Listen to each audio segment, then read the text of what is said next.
ॐ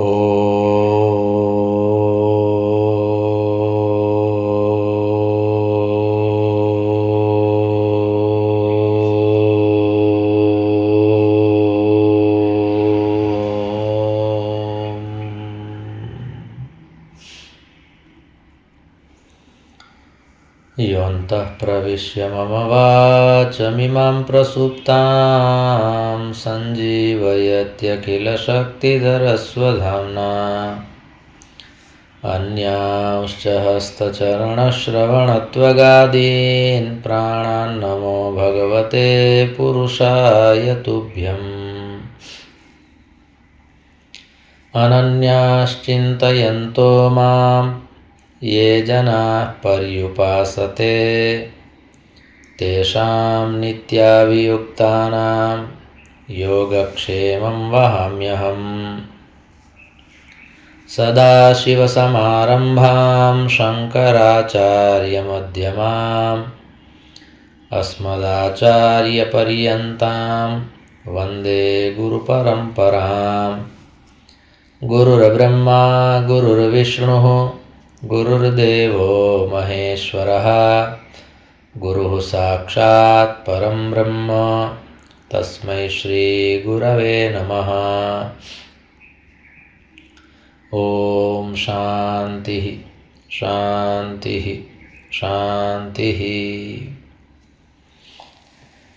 परमश्रद्धेयाः परमपूज्याः नवरतस्मरणीयाः एतस्य प्रभासतीर्थस्य एतस्य श्रावणमासस्य च अधिष्ठातारः प्रथमज्योतिर्लिङ्गाः भगवन्तः श्रीसोमनाथचरणाः भगवन्तः पुराणपुरुषोत्तमाः भगवन्तः रसराजप्रभवः अस्माकं सद्गुरवः पूज्याः गुरवः तथा च शास्त्रप्रणयिनः विद्याव्यासङ्गिनः श्रवणभक्तिनिष्ठाः संस्कृतभाषानुरागिणः सद्ग्रन्थं सेवमानाः भवन्तः सर्वेऽपि सज्जनाः स्वजनाश्च। भगवतः पुराणपुरुषोत्तमस्य कृपाप्रसादेन विभोरवात्सल्येन अद्य पुनरेकवारम् अस्माभिः श्रावणमासे शुक्लपक्षे चतुर्दश्यां भृगुवासरे एतदनुसारम् ऑगस्टमासस्य 8मे दिनाङ्के 25-उत्तर-द्विसहस्रतमे वर्षे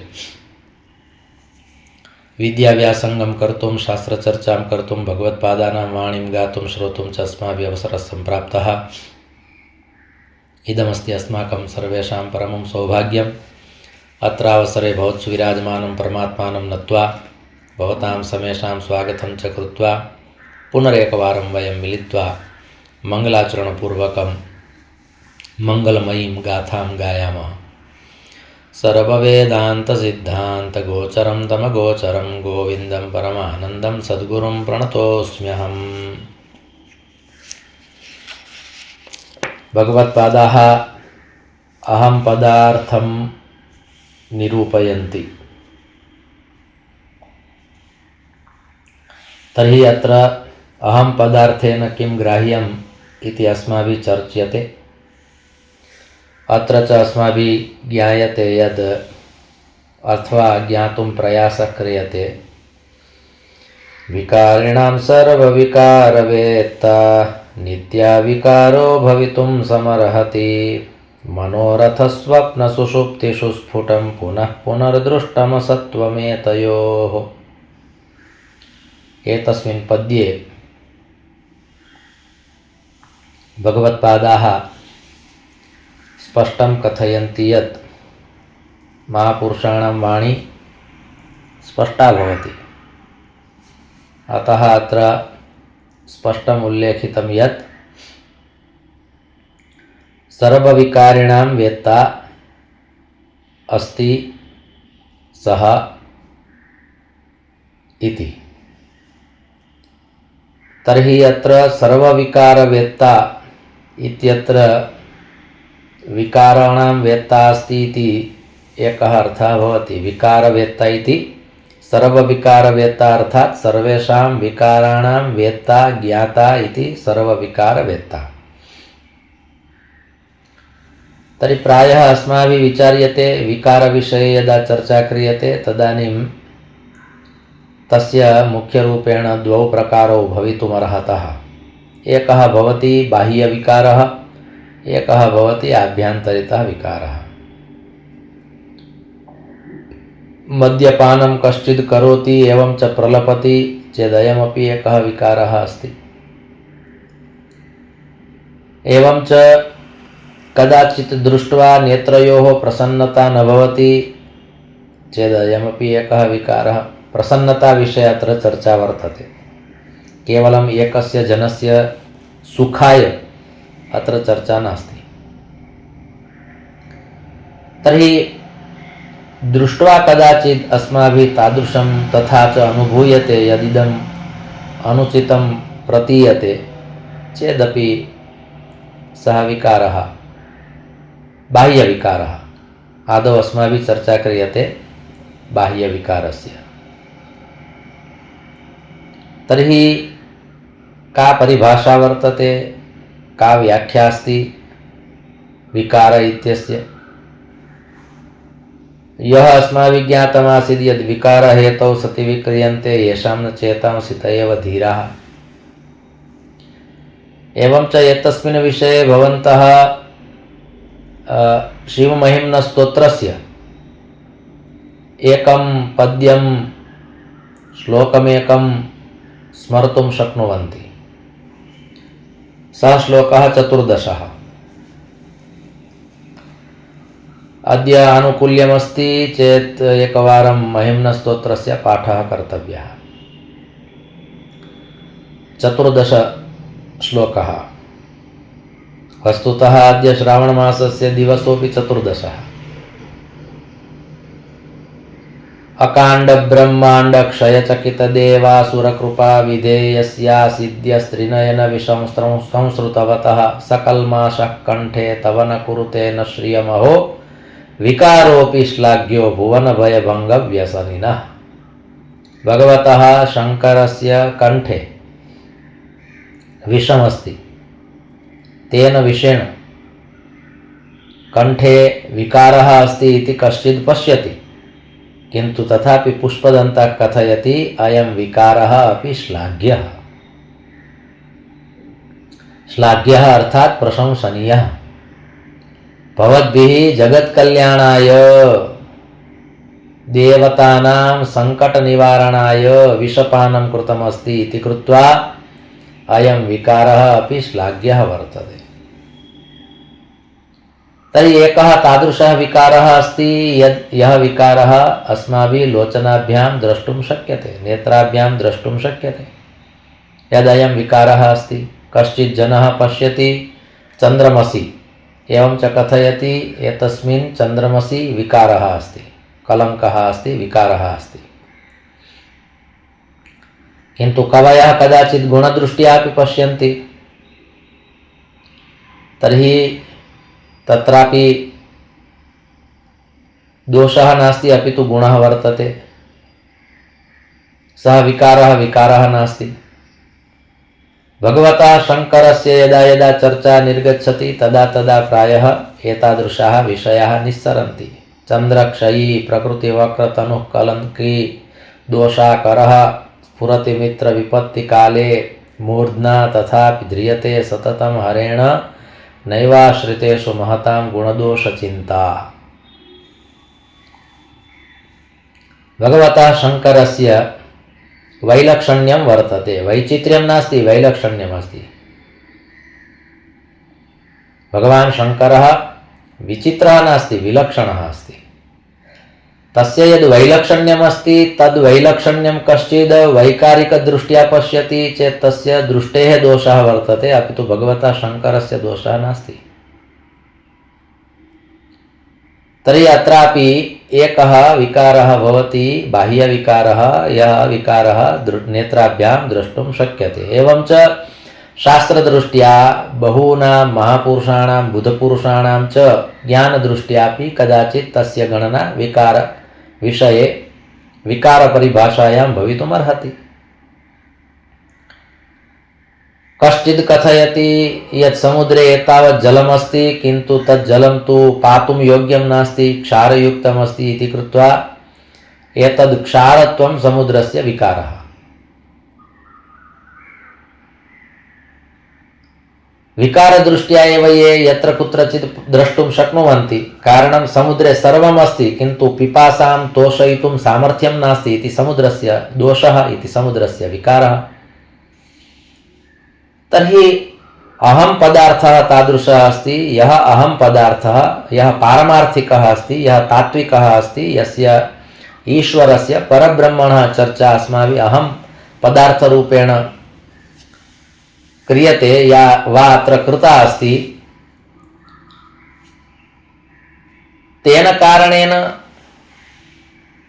तदेव जानाति, तद्नाम तद्ब्रह्म एव जानाति, अहं पदार्थ एव जानाति, परब्रह्म परमात्मा एव जानाति। यद् एतस्मिन्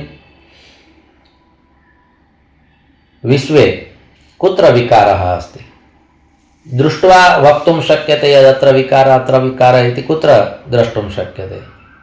अमन्त्रो अक्षरं नास्ति, नास्ति मूलम् अनौषधम्, अयोग्यः पुरुषो नास्ति, योजकस्तत्र दुर्लभः इति उक्तं चेत् अनुचितत्वम्, अयोग्यत्वं, विकारत्वं, दोषत्वं परमात्मना कुत्रापि स्थापितं नास्ति। तस्य गुणमयी सृष्टिः वर्तते। तर्हि कुत्र विकारः अस्ति? तथापि अत्र भगवत्पादैः लिखितमस्ति यत् सर्वविकारवेत्ता। तर्हि विकारः अस्ति। कुत्र विकारः अस्ति? तर्हि अस्माभिः भोजनं तु स्वादु भुज्यते, किन्तु तस्य भोजनस्य त्रिविधं रूपान्तरितं भवति। भोजनस्य एकः भागः भवति स्थूलभागः, तस्मात् स्थूलभागात् विष्टा भवति। स एकः भोजनस्य विकारः ज्ञातुं शक्यते। वयं जलं पिबामः, किन्तु जलं शुद्धं, किन्तु जलस्य विकारः अस्ति, अस्माभिः त्यागः क्रियते लघुशङ्कया चेत् सः जलस्य एकः विकारः। तस्य प्रयोगः अस्माकं दृष्ट्या कथयामि। अन्येषां जीवानाम्, अन्येषां जीवजन्तूनां विषये अहम् इदानीं न वच्मि, किन्तु मनुष्यस्य विषये तत्रापि एकः शब्दः प्रयुक्तः वर्तते, शिवाम्बु। अर्थात् प्रातःकालीनं प्रथमवारं शङ्कानिवारणं यद् क्रियते, लघुशङ्कानिवारणं यद् क्रियते, तदर्थं तु आयुर्वेदे एवं च अस्माकं शास्त्रे तादृशी संज्ञा प्रदत्ता वर्तते यत् इदं शिवाम्बु अस्ति। तदनन्तरं द्वितीयवारं तृतीयवारं शङ्कानिवारणं यदा क्रियते तदानीं विकारः अस्ति। तर्हि भोजनस्य एकः स्थूलभागः भवति, यस्मात् भागात् विष्टा भवति, सः भोजनस्य विकारः। द्वितीयः भागः भोजनस्य सूक्ष्मभागः भवति, यस्मात् रुधिरनिर्माणमपि भवति, एवं च मनसः निर्माणमपि भवति। यादृशं भुज्यते अन्नं बुद्धिर्भवति तादृशी इति धिया अत्र बुद्धिः अपि अन्नाद् एव भवति, वा तादृशीरेव बुद्धिः भवति यादृशम् अन्नं भुज्यते। एवं च मनः अपि तादृशं भवति यादृशम् अन्नं भुज्यते। अतः मनः अपि भोजनस्य एकः विकारः अस्ति। अतः विकारविषये यदा चर्चा भवति चेद् विकाराणां स्थानं, विकाराणाम् आलयः, विकाराणां भवनं यदि कुत्रचिदस्ति वा कस्यचित् संज्ञा भवनरूपेण आलयरूपेण भवति विकाराणां, चेदस्ति मनः। पुनः मनः अपि पूर्णरीत्या विकारात्मकमेव अस्ति इति न। मनो हि द्विविधं प्रोक्तं, शुद्धं च अशुद्धमेव च। अशुद्धं कामसहितं, शुद्धं कामविवर्जितं। तस्मिन् मनसि कीदृशाः विचाराः सन्ति, तेनाधारेण विश्लेषणं कर्तुं शक्यते यद् इदं मनः विकारयुक्तं वा अविकारयुक्तं। शास्त्रेषु उक्तं वर्तते, मनो हि द्विविधं प्रोक्तं, द्विप्रकारात्मकं मनः। एकमस्ति शुद्धं मनः, यत्र शुद्धविचाराः भवन्ति, पारमार्थिकविचाराः भवन्ति, वास्तविकरूपेण हृदा सर्वे भवन्तु सुखिनः, सर्वे सन्तु निरामयाः, एतादृशाः भावाः उदीर्यन्ते उच्यन्ते कथ्यन्ते निरूप्यन्ते चेत् शुद्धं मनः। एवं च मनसापि कस्यचित् कश्चित् अहितं चिन्तयति चेत् अशुद्धं मनः। द्वेषात्मकं मनः अशुद्धं मनः, अकल्याणकरं मनः अशुद्धं मनः, ईर्षाभाव सहितम् अशुद्धं मनः, ईर्षाभाव रहितं शुद्धं मनः। तर्हि शास्त्रे मनः एकः तादृशः विषयः स्थापितः यत्र बहु चर्चा कृता। तत्रापि उक्तं यद् बन्धनस्य एवं च मोक्षस्य कारणमपि एकं मनः एव वर्तते, एका कुञ्चिका एव अस्ति मनः। तर्हि तदर्थम् उपनिषत्सु अपि उक्तं वर्तते, पुराणेषु अपि उक्तं वर्तते। मन एव मनुष्याणां कारणं बन्धमोक्षयोः, बन्धनं विषयासक्तं निर्बन्धं त्विषयं स्मृतं। तर्हि एकं तालकं भवति, तस्य तालकस्य एका कुञ्चिका भवति। एकस्मिन् भागे अस्माभिः एका क्रिया क्रियते चेत् तालकं पिधानं भवति, पुनः द्वितीयभागे सैव तया एव कुञ्चिकया अस्माभिः काचित् क्रिया क्रियते चेत् तालकम् उद्घाटितं भवति। तर्हि तालकं भवति तया कुञ्चिकया एव, तालकम् उद्घाटितं भवति तया कुञ्चिकया एव, सा एका एव कुञ्चिका वर्तते। तद्वत् मनः एका कुञ्चिका अस्ति, बन्धनविषये अपि प्रवृत्तं भवति, एवं च मोक्षविषये अपि मनः प्रवृत्तं भवति, एकम् एव मनः। किन्तु तस्य मनस्य द्विधा रूपं, शुद्धं रूपम् अशुद्धं रूपं। तर्हि वास्तविकरूपेण विकाराणां जननी अपि वक्तुं शक्यते, एवं च विकाराणां स्थलं कुत्र अस्ति, स्थानं कुत्र अस्ति, विकाराः कुत्र निवसन्ति, तर्हि उक्तं मनसि। तर्हि अत्र सर्वविकारवेत्ता एकः विकारः भवति, बाह्यदृष्ट्या द्रष्टुं शक्यते यद् अयं विकारः, भोजनविकारः। यदा अस्माभिः भोजनं भुज्यते तस्मिन् समये अस्माभिः तथा विचार्यते अयं तु भोज्यपदार्थः अस्ति, उत्तमः पदार्थः अस्ति, स्वादिष्टपदार्थः अस्ति। किन्तु तस्य विकाररूपेण यदा विष्टा भवति तस्मिन् समये तत्र स्पृहा न भवति, तत्र विकारः अस्ति इति दृष्ट्या जुगुप्सा एव भवति। एवं च द्वितीयम् उदाहरणं, ततोप्यधिकम् उत्तमम् उदाहरणं। कश्चित् सांसारिकः तादृशः अस्ति यस्य सांसारिकस्य सुवर्णे स्पृहा अस्ति, अतः सः विचारयति सुवर्णम् अस्ति, कारणं तत्र सुउपसर्गपूर्वकं तत् सुवर्णम् इति अस्माभिः उच्यते। सुष्ठु सुचारु वर्णः अस्ति यस्य धातोः। तर्हि सुवर्णस्य कश्चित् प्रशंसां करोति, किन्तु कश्चित् सन्यासी भवति, यथा संसारी सुवर्णस्य प्रशंसां करोति, किन्तु कश्चित् सन्यासी भवति, वास्तविकरूपेण रुदामुदा सन्यासी अस्ति चेत् सः सन्यासी सुवर्णं दृष्ट्वा किं वदति, अग्नेः मलभूतम् इदं तत्त्वं वर्तते, वह्नेः मलः अस्ति। सुवर्णमर्थात् किम्? शास्त्रेषु वेदेषु अस्माभिः पठ्यते चेत् किं सुवर्णस्य उत्पत्ति सुवर्णविषये यथा अस्माकं विष्टायां वा मले अस्माकं स्पृहा न भवति तद्वत् सः अग्नेः मलः अस्ति। तर्हि एकः एव धातुः, किन्तु तथापि संसारिणां स्पृहा अस्ति, सन्यासी तत्र निस्पृही अस्ति, सः विष्टारूपेण पश्यति, अग्नेः विष्टा अस्ति। तर्हि दृष्टिकोणः अत्र महत्वपूर्णः वर्तते। किन्तु तथापि बाह्यविकारविषये इयं चर्चा वर्तते। तत्तु तथापि द्रष्टुं शक्यते, दृष्ट्वा वक्तुं शक्यते, किन्तु कस्य मनसि कियन्तः विकाराः सन्ति तत् कया रीत्या ज्ञातुं शक्यते? स एव स्वयं प्रमाणम्। यदि सः स्वयं वदति यद् मम मनसि एते विकाराः निवसन्ति वा अयं विकारः वर्तते चेदेव ज्ञातुं शक्यते। नान्यथा तु नारिकेलसमाकारा दृश्यन्ते सुहज्जनाः वा सुहृज्जनाः अन्ये बदरिकाकारा बहिरेव मनोहराः।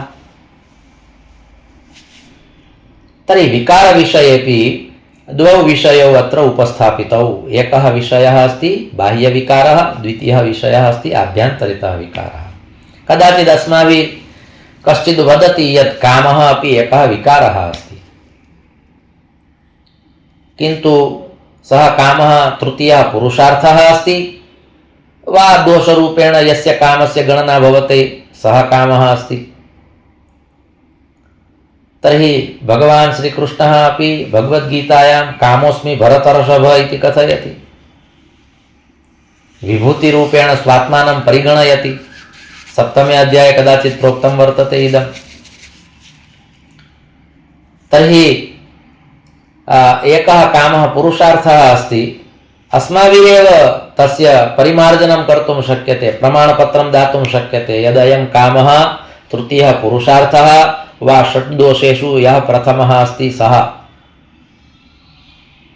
तर्हि आभ्यन्तरितः विकारः वर्तते, यस्य विकारस्य अस्माभिरेव प्रामाणिकया धिया तद् प्रतिपादयितुं शक्यते, अन्यः कश्चित् वक्तुं न शक्नोति। कस्य मनसि किं चलति इति कः जानाति? स्वयमेव यदि सः सर्वं निवेदयिष्यति वक्ष्यति चेदेव ज्ञातुं शक्यते। किन्तु तथापि अत्र सर्वविकारवेत्ता इत्यत्र सर्वशब्देन बाह्यविकाराः आभ्यन्तरितविकाराः तेषां सर्वेषामपि विकाराणां यः वेत्ता अस्ति सः अहं पदार्थः वर्तते। विकारिणां सर्वविकारवेत्ता, यत्र यत्र विकारः अस्ति तेषां विकाराणां वेत्ता वर्तते, नित्या विकारो भवितुं समर्हति। तर्हि तद्वद् अस्माभिः यथा चर्चा कृता यद् परिवर्तनस्य कुत्र अवसरः वर्तते, कुत्र परिवर्तनमस्ति, तर्हि भगवता बहुवारं शास्त्रेषु प्रोक्तं वर्तते यदि परिवर्तनं कुत्रचित् कर्तव्यमस्ति चेदेकं परिवर्तनं मनसि वा मनसः, द्वितीयं परिवर्तनं बुद्ध्याः बुद्धेः वा। बुद्धिपरिवर्तनं भगवान् श्रीकृष्णः किमर्थं हस्तिनापुरं दूतरूपेण गच्छति? दुर्योधनस्य मानसपरिवर्तनाय, बुद्धिपरिवर्तनाय। किन्तु तत्परिवर्तनं न जातं। सूच्यग्रं नैव दास्यामि विना युद्धेन केशव इति उक्त्वा दुर्योधनः स्पष्टं कृतवान्, विना युद्धमहं किमपि दातुं नोत्सहे। श्रीकृष्णः विचारयति, अस्तु तर्हि कुरुक्षेत्रं मिलामः, तत्रैव अस्माकं चर्चा भविष्यति।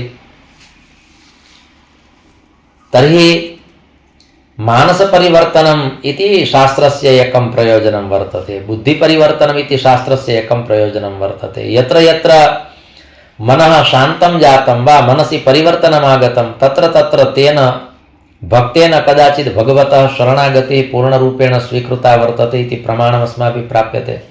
बुद्धिपरिवर्तनविषये तु स्वयं पितामहः भीष्मः तस्य प्रमाणमस्ति इति मतिरुपकल्पिता वितृष्णा इति धिया रतिरस्तु मतिरस्तु एवं प्रकारेण सः कथयति, इयं मम बुद्धिः निर्मला सञ्जाता इति कृत्वा अहं वितृष्णा बुद्धिः वर्तते इति कृत्वा तां बुद्धिं समर्पयामि।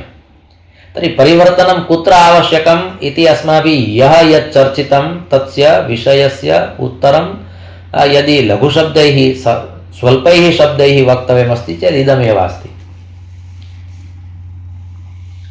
यत् परिवर्तनं मनसि, शास्त्राणि पठित्वापि यदि परिवर्तनं नागच्छति चेत् तस्य कारणं कदाचित् मनः भवति वा बुद्धिः भवति। अतः शास्त्राणि किमर्थं सन्ति? मनुष्यस्य जीवनपरिवर्तनाय, स्वार्थभावात् परमार्थभावं प्रति अस्माभिः गन्तव्यमस्ति। यथा असतो मा सद्गमय, तेन भावेन यात्रा कर्तव्या अस्ति, तद्वद् अत्रापि इयं यात्रा प्रोक्ता वर्तते। अत्रापि अस्माभिः यात्रा कर्तव्या अस्ति, अन्धकारात् प्रकाशं प्रति गन्तव्यमस्ति। तर्हि सृष्टौ तु साहजिकतया भवति, दिवसः भवति, रात्रिर्भवति, पुनरपि जननं पुनरपि मरणं, दिनमपि रजनी सायं प्रातः, शिशिरवसन्तौ पुनरायातः, कालः क्रीडति गच्छत्यायुस्तदपि न मुञ्चत्याशावायुः। भगवत्पादैरेव उक्तं वर्तते। एतत्तु आगच्छति गच्छति आगच्छति गच्छति, तत्र परिवर्तनं नास्ति। किन्तु एतस्मिन् कालचक्रे यदि अस्माकं मानसपरिवर्तनं न भवति, बुद्धिपरिवर्तनं न भवति, षड्विधा शरणागतिः न भवति चेत् सर्वम् अपूर्णमेव अस्ति।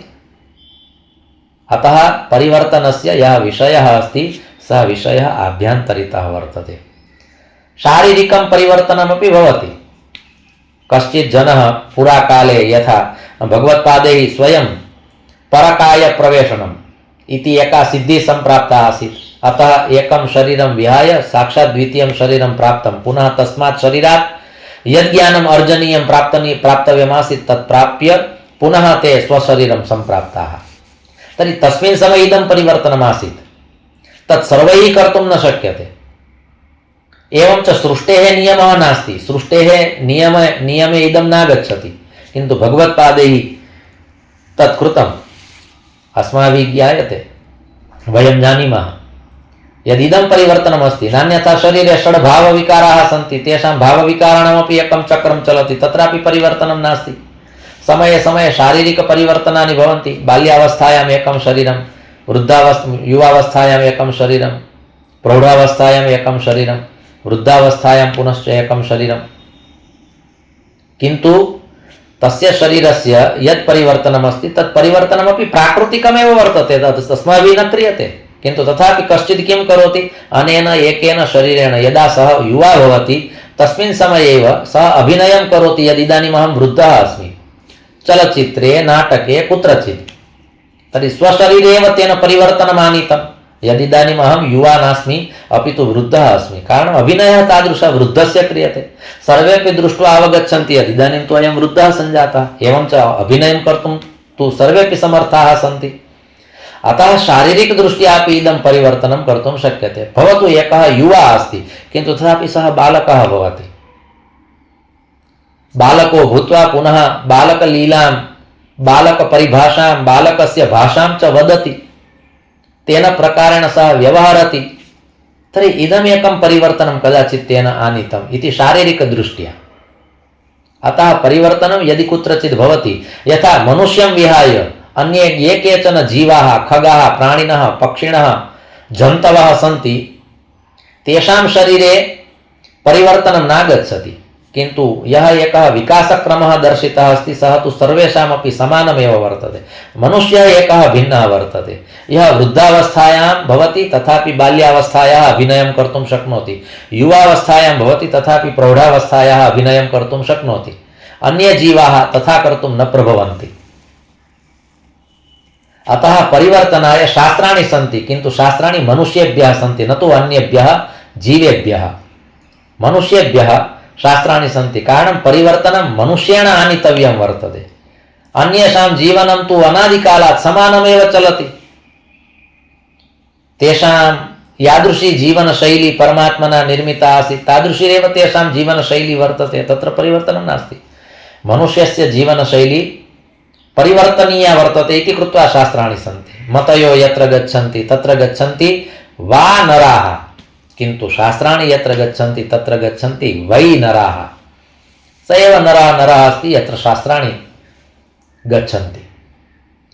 तेन मार्गेण गन्तव्यमस्ति। येनास्य पितरो याता येन याता पितामहः।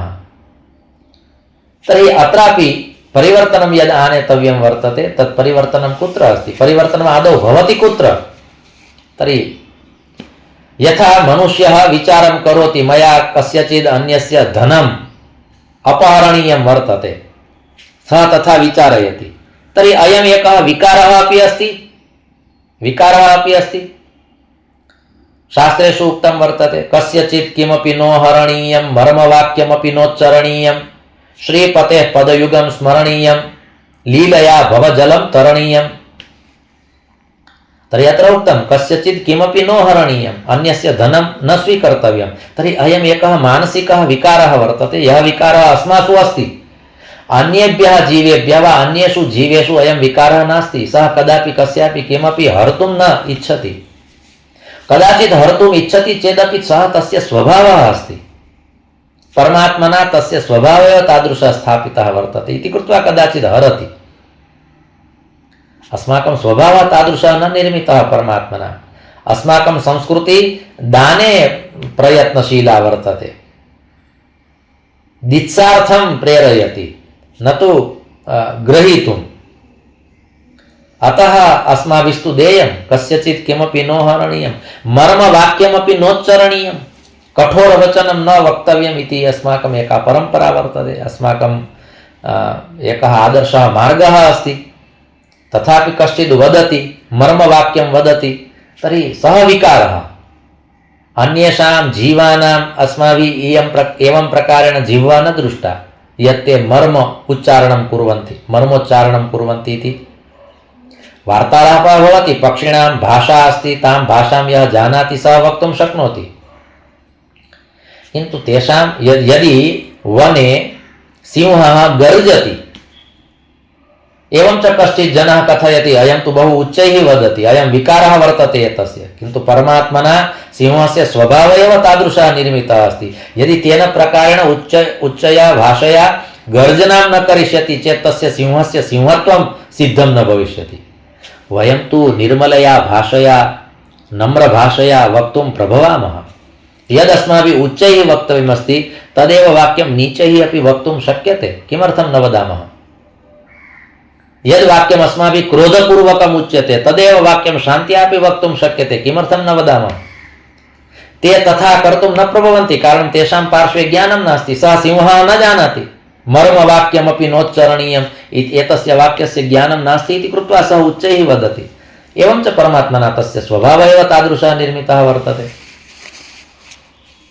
वयं जानीमः यदस्माभिः उत्करं न गन्तव्यं, यत्र मलिनं स्थानमस्ति तत्र अस्माभिः न गन्तव्यम् इति विवेकबुद्धिः वर्तते, वयं तत्र न गच्छामः। उत्करः, उक्कर्डो, तत्र न गन्तव्यम् इति वयं जानीमः, किन्तु काकः तत्रैव गच्छति। किमर्थं? तस्य स्वभावः परमात्मना तादृशः निर्मितः। सः न जानाति यदयम् उत्करः, सः जानाति इयं तु मम विहारस्थली वर्तते, इदं तु मम उद्यानमस्ति। तस्य दृष्ट्या तु तत् स्थानं तादृशं वर्तते, कारणं तस्य स्वभावः। किन्तु अस्माभिः यदि तत्र गत्वा स्थीयते चेत् विकारः, तर्हि अयम् एकः विवेकः, यस्य विवेकस्य शास्त्रेषु बहुधा चर्चा कृता वर्तते। विवेको वर्धते कथं, विवेको वर्धते महान् इति महात्म्ये यः प्रश्नः स्थापितः, प्रथमः एव प्रश्नः स्थापितः। तर्हि विवेकस्य आवश्यकता, परिवर्तनं विवेकेन भवति। तर्हि विवेकः कुत्र अपेक्षितः? मनसि बुद्धौ। परिवर्तनं कुत्र अपेक्षितमस्ति? मनसि बुद्धौ। यस्य परिवर्तनस्य अस्माभिः चर्चा कृता, यः परिवर्तनमिति संसारस्य नियमः, तर्हि अयं नियमः कुत्र वसति?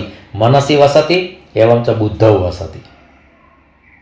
तर्हि एवं प्रकारेण यदि अस्माभिः चर्चा क्रियते चेत् ज्ञातुं शक्यते परमात्मा मनसि विकारः अस्ति, तं विकारमपि जानाति, बुद्धौ विकारः अस्ति, तं विकारमपि जानाति। कश्चित् जनः मन्दिरं गत्वा बहु सम्यक् स्तोत्रगानं करोति, किन्तु परमात्मा जानाति, जिह्वया स्तोत्रगानं करोति, एतस्य मनसि किं चलति तदहं जानामि, परमात्मा जानाति, कारणं सः सर्वज्ञः। कश्चित् श्रुत्वा तथा विचारयति, ओ एतस्य गानम्, एतस्य कण्ठः, एतस्य मनसि भावः बहु उत्तमः वर्तते, किन्तु परमात्मा जानाति। यथा एकेन पादेन बकः ध्यानं धरति इति कश्चित् पश्यति, पश्य लक्ष्मणपम्पायां बकः परमधार्मिकः, शनैः शनैः पदं दत्ते जीवानां वधशङ्कया, किन्तु यदा मत्स्यः निर्गच्छति साक्षात् द्वितीयः पादः तेन तत्र स्थाप्यते, एवं च स्वीकरोति पुनः।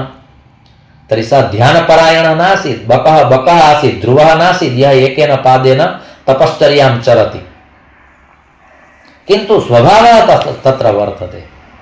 बकस्य स्वभावः अस्ति, बकः तादृशं न करिष्यति चेत् कः करिष्यति? अस्माभिः तथा क्रियते चेत् शास्त्रं न स्वीकरोति। तर्हि मर्मवाक्यं न उच्चारणीयमस्ति, कस्यचित् धनं न अपहरणीयमस्ति इति विवेकबुद्धिः। तर्हि इयं विवेकबुद्धिः यस्मिन् नास्ति तत्र परिवर्तनस्य आवश्यकता वर्तते इति कृत्वा शास्त्राणि मनुष्येभ्यः सन्ति। अन्येपि जीवाः आगच्छन्तु, इदानीं विवेकचूडामणेः सत्रं चलति, भवन्तः अपि उपविश्य शृण्वन्तु।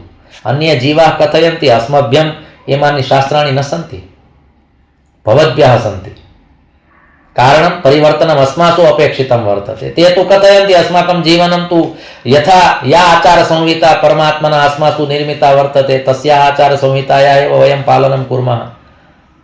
अस्माभिः अस्माकं स्वभावः न त्यक्तः, भवद्भिः स्वस्वभावः त्यक्तः।